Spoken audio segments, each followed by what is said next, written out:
our goal from being an ATP is try to put our tournaments closer and closer to the slams in terms of promotion, in terms of importance.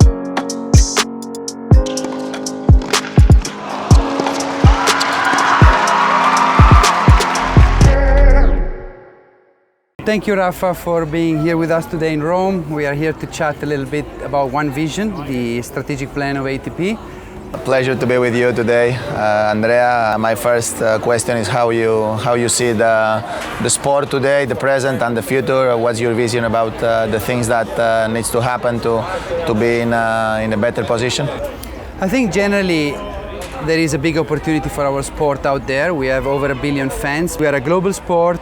We have a very strong women and men product. We have a lot of volume in terms of content, which is exactly what we need in the digital world. But we struggle with the monetization because we are very fragmented. So one of the main principles of the plan is unity, to try to get everybody together in the same direction to create a stronger product, a stronger sport.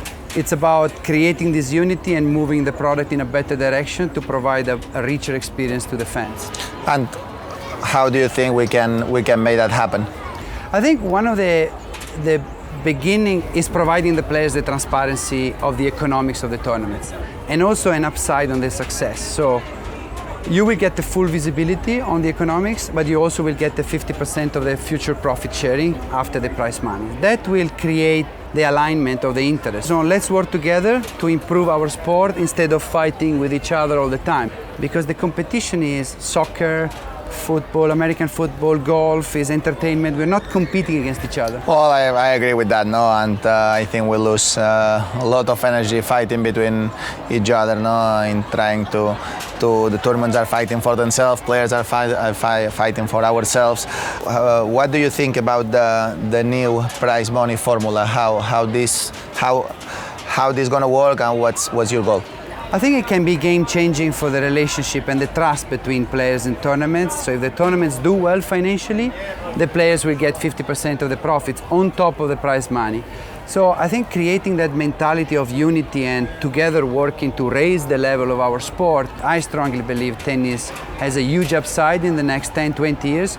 I hope it's going to be really game-changing. I think it's a win-win formula. It's also important to try to enhance the premium product. Our bigger tournaments, in these venues like Rome, Monte Carlo, Madrid, and Shanghai, and the fans want to see the top players playing in the biggest event in the world.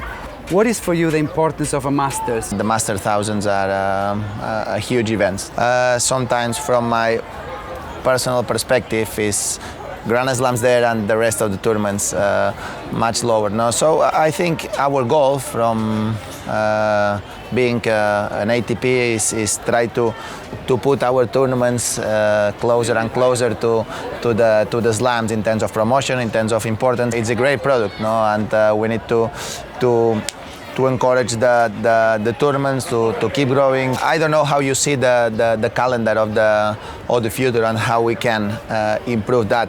From my experience, I would like to see tournaments the full year, because that creates opportunities, create possible jobs for more players.